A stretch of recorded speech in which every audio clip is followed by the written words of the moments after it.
This month's mainsail sees us in Sorrento, Australia. We're at the Moth Worlds and we're looking at the history of a very specific design concept that has revolutionised the sport of sailing: foiling. To get to the bottom of foiling as a concept, we're going to have to simplify things quite significantly. Let's start real basic. Imagine a child's drawing of a boat. We have the hull, the platform, and a power source, the sail. Simple so far, but there's one thing missing from this picture. For the sail to move things forward rather than sideways, we need a counterforce. And in traditional yachts, that's created by a keel with a heavy lead bulb that keeps the boat upright, balancing the force of the wind on the sails. There are plenty of other forces at work that affect the way the boat can then move. There is, for example, drag from the sail. Modern design eliminates as much of this as possible with new technology.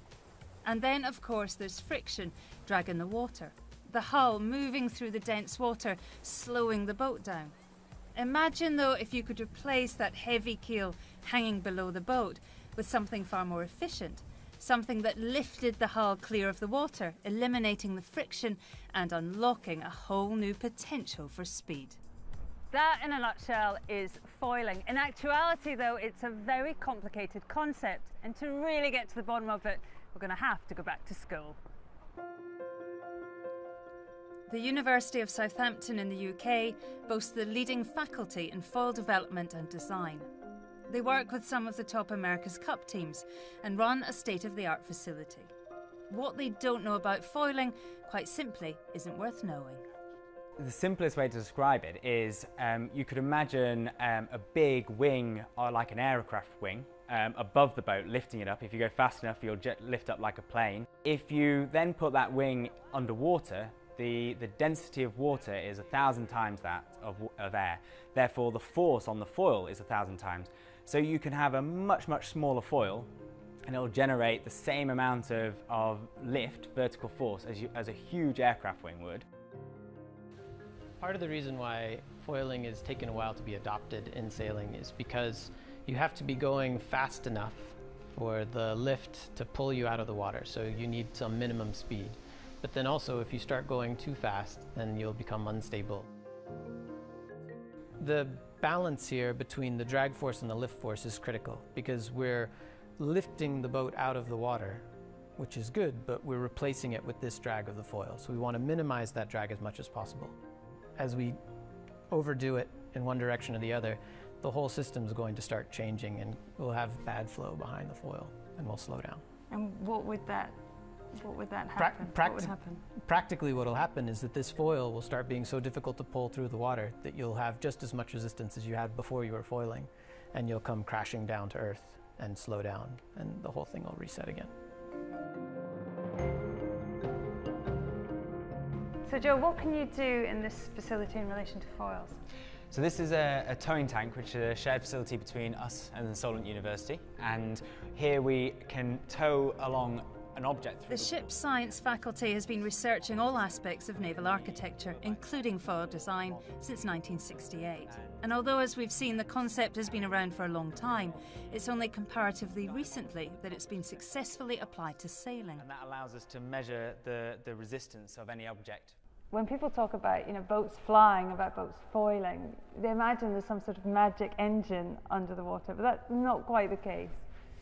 No, so what we've got is that the foils aren't pushing the boat along at all. What they're doing is they're lifting the boat up out of the water, which removes the resistance of the hull. So you're essentially taking away part of the resistance that was there with the hull, but you still have the resistance of the foil. But because foils are very efficient and they produce very low drag to a lot of lift, you get a much smaller resistance for the same amount of vertical lift that the hull was generating through buoyancy. I mean, what do you think of the moths, and what do they show us? So the moth is a great example because it's about as light as possible. And so it's a great place to start from, because you can use very small foils to balance out that weight. And also because it's so light, then by the sailors shifting their body weight, they can help control this process.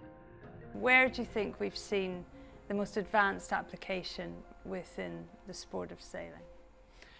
Well, I guess the current generation of America's Cup boats are the kind of most extreme example of that.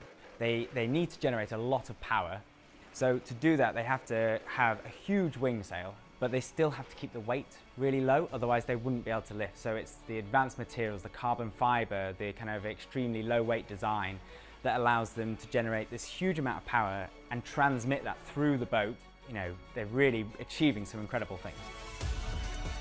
Zealand almost capsized. Oh my gosh! This is just astounding. The Stars and Stripes say it all. The comeback of 2014 is complete. America's Cup will stay in America. Amongst those achieving great things as a pivotal member of Oracle Team USA was Tom Slingsby. The reigning Olympic gold medalist in the laser class, he first tasted moth racing in 2008 and has honed his skills on these tiny boats ever since. I was the only person who had ever hydrofoiled when I joined Oracle Team USA, and I was able to bring in a bit of knowledge on how the foils work, how to finish the foils, what sort of shapes might benefit us in the America's Cup.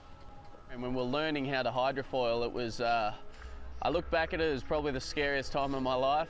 We didn't know what we were doing. We're sort of breaking new ground and trying to figure out how to control this thing. And we were doing some testing on San Fran Bay with Oracle Team USA, and we kept popping out of the water and having short doses of flight. And I remember sitting there thinking, how can a boat this big even go up for a few seconds? It's too big, it's too heavy. And then we saw, obviously, the Kiwis were foiling around and they were doing it with stable flight. That was a real eye-opener. And then the way it developed and how we all learnt the learning curve and how good we got at flying these 72-foot cats around was just amazing to be part of. There's no way back, is there? I mean, we're never going to go back to displacement sailing in the Cup.